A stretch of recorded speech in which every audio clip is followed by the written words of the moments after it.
मैं सुरेंद्र यादव, शोध छात्र, फैकल्टी ऑफ लॉ,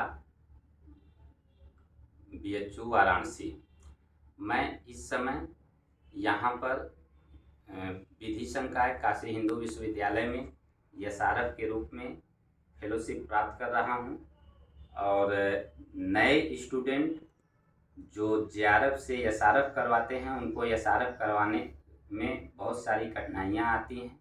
इन कठिनाइयों को दृष्टिगत रखते हुए मैं आज आपको ये बताने जा रहा हूँ कि JRF से SRF कैसे करवाया जाए। तो पहले ये जान लीजिए कि JRF और SRF होता क्या है और कब तक इसकी फेलोशिप आप प्राप्त करते हैं। जब आप JRF होते हुए PhD में किसी केंद्रीय विश्वविद्यालय या किसी भी विश्वविद्यालय में इनरोल्ड होते हैं तो आपके इनरोल्ड होने के बाद 5 साल तक फेलोशिप मिलती है। प्रारंभिक 2 वर्ष आप JRF के रूप में फेलोशिप प्राप्त करते हैं, उसके बाद 3 वर्ष तक आप SRF के रूप में फेलोशिप प्राप्त करते हैं।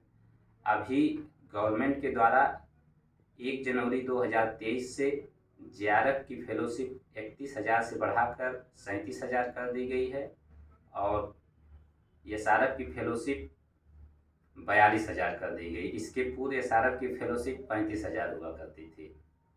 यह मूल फेलोशिप है, इसमें कंटिजेंसी और HRA इंक्लूडेड नहीं। तो JRF से SRF करवाने की क्या प्रक्रिया है।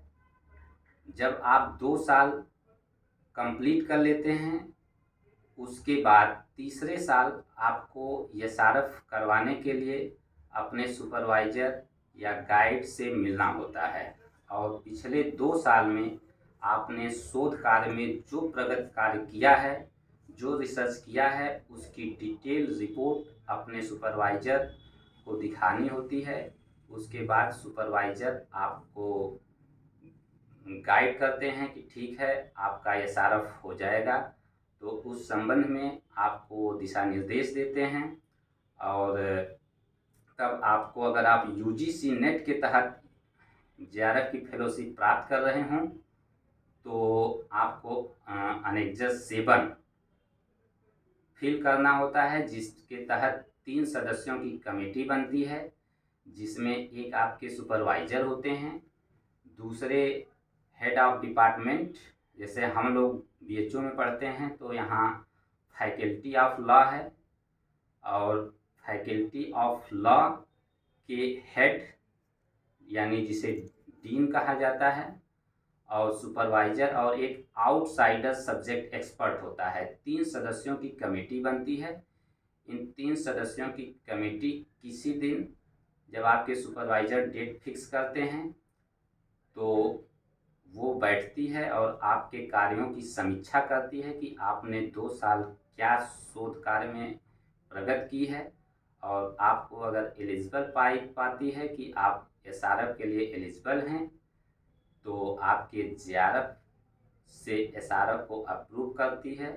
JRF मतलब जूनियर रिसर्च फेलोशिप और SRF मतलब सीनियर रिसर्च फेलोशिप।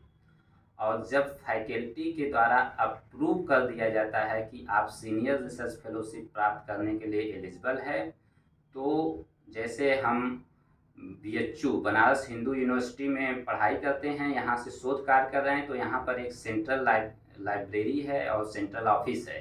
तो सेंट्रल ऑफिस में रजिस्ट्रार बैठते हैं, वहाँ पर उस रिपोर्ट को रजिस्ट्रार से अप्रूव करवाना होता है। फिर रजिस्ट्रार से अप्रूव होकर वह UGC के पास जाती है और जब UGC के द्वारा अप्रूव हो जाती है तो आप JRF से SRF यानी जूनियर रिसर्च फेलोशिप से आप सीनियर रिसर्च फेलोशिप प्राप्त करने के लिए एलिजिबल हो जाते हैं। और इसमें कोई बहुत बड़ी कठिन चीज़ नहीं है, बस यही सिंपल प्रोसेस है और आप सामान्य प्रक्रिया के तहत अपने JRF का अपग्रेडेशन SRF में करवा सकते हैं। Thank you.